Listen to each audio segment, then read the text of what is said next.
Duda ficou meio agoniada, falou assim, mas gente, eu não entendo nada dessas paradas que você fala, não é a minha praia, etc. Eu falei, calma, a gente resolve essa praia de outro jeito. Porque assim, você poderia estar pensando assim, nossa, mas ele vai vir falar de espiritualidade, de Arcanjo Miguel, de não sei quem, de Mãe Maria, de Oxalá, de Buda. Eu falo, meu Deus, o que que eu vou responder? Assim, por curiosidade, existe mesmo em relação ao que você crê ou ao que você não crê, existe alguma familiaridade, alguma relação com o tema espiritualidade na sua vida, seja lá como ele chega pra você ou não?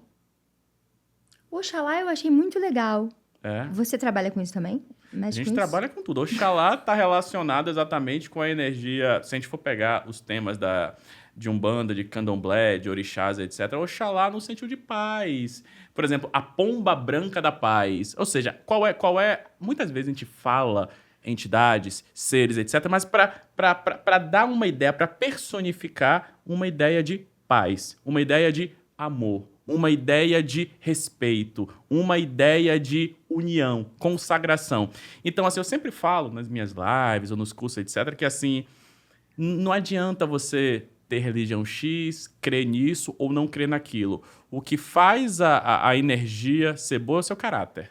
Então, assim, você acredita no que você quiser, você não acredita no que você quiser. Se você é uma boa pessoa, se você faz o bem, se você vive com intensidade aquilo que é seu, pouco importa o que a gente acredita, o que importa é fazer o bem.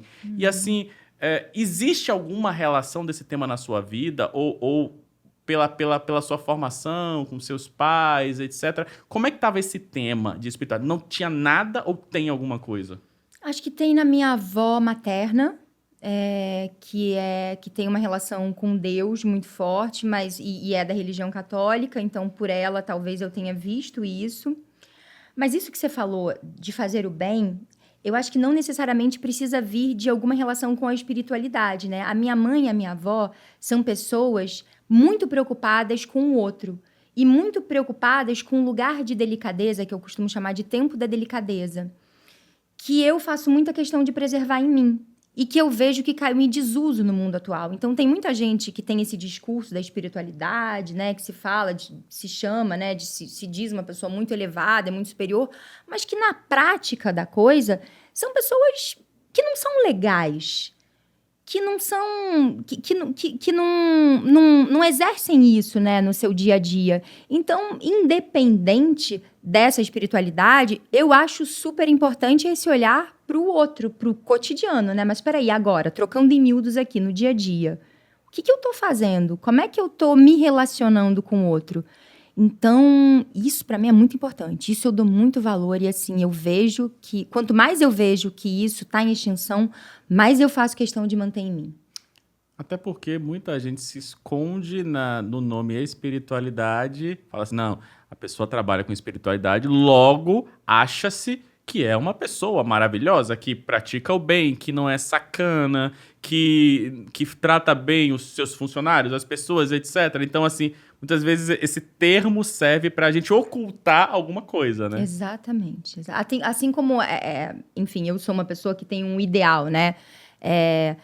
Que eu sou, como é que eu posso dizer?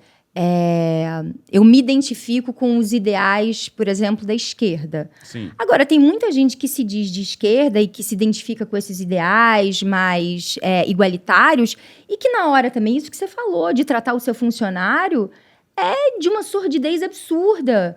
Não é de um lugar de exploração horroroso. Então, de que vale esse discurso, né? Então, eu sou muito ligada nessa coisa da prática mesmo, do trocar em miúdos. Mas e aí, trocando em miúdos, aqui, no quentinho do quarto, como é que você tá aí, se relacionando com os outros e com você mesmo? Então, acho que isso é muito importante e a gente tem visto... Uma coisa que tem me chamado muita atenção hoje em dia, Thiago, é como a gente ama ou odeia. Como a gente elege heróis, principalmente, assim, em relação a nós, que somos pessoas públicas, né? Como eu vejo a galera se relacionando, né, com as pessoas desse lugar, assim, do ambiente público. Ou o fulano é o herói que merece todos os louros e ele é perfeito em tudo, ou ele errou em alguma coisa e ele vira escória. Aí ele é execrado. Cancelado, né? Ele é cancelado, que é a palavra do momento. E eu não acredito nem no herói, nem no bandido. Eu acredito em seres humanos. E é isso que a psicanálise também me trouxe, que eu acho maravilhoso. Essa possibilidade de você olhar para o outro e entender que o outro é humano como você, tem defeitos e qualidades. E que o inferno, gente, não são os outros. O inferno, o inferno tá dentro da gente, no sentido de que o bem e o mal tá dentro da gente. E a gente precisa reconhecer isso, para parar de achar que nós vivemos numa sociedade de heróis e de bandidos. Não, somos todos humanos. E isso é maravilhoso e terrível ao mesmo tempo, porque falhamos, né? Somos falhos. Sim, e eu acho muito importante a gente falar isso, amiga, porque para todo mundo que tá vendo a gente, vamos supor uma pessoa que tá vendo a gente aqui que não acredita em nada daquilo que eu falo numa live, por exemplo. Não acredita no santo X, no orixá tal, mas acredita e vive aquilo que gosta, que faz o bem, que é uma pessoa bacana, etc. Gente, vou ser bem sincero pra vocês, espiritualidade é um termo. Tipo assim, você pode muito bem adorar Oxum e ser um canalha. Como você pode muito bem não acreditar em nada e tá lá ajudando aquelas pessoas que estão passando por dificuldade. Então, assim, e é interessante eu conversar com você, Duda, porque, assim, eu recebi muitas pessoas com suas respectivas crenças. E você, como não tá dentro de uma gaveta, né, de uma coisinha assim, é disso aqui. Não, ela é de Umbanda. Não, ela é de não sei o quê. Não, ela não é de nada. Ela tá aqui do jeito dela. E, assim, pra você, principalmente, pra não ficar agoniada, que não se encaixa em alguma coisa ou não acredita em nada, maravilha, ninguém precisa acreditar em nada. A gente precisa simplesmente, se é pra acreditar, acredita em você. Acredita. Isso. Né? Isso é maravilhoso, Thiago. Isso é importantíssimo.